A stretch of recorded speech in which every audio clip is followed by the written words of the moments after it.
So all the people who say that art is purely personal, especially novels are supposed to be apolitical, it's like, you ever heard of Tolstoy?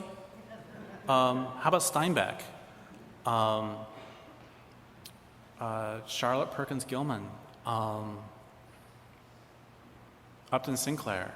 There's a long history of art for political purposes. And the point with all writers being propagandists is if your writing is apolitical, that is a political statement itself. If your writing of your art is about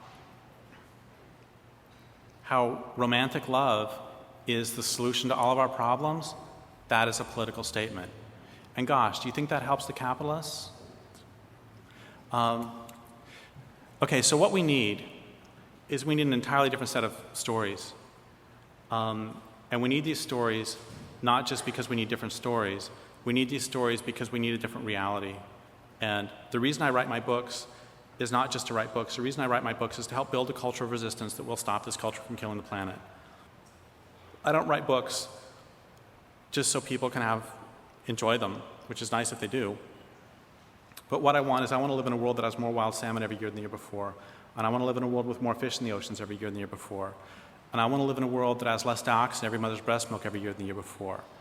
And part of what it will take to get there is to build stories that tell us that resistance is possible, that teach us stories that tell us how to have resistance, that decolonize. As so many indigenous people have said to me, the first thing we have to do is to decolonize our hearts and minds.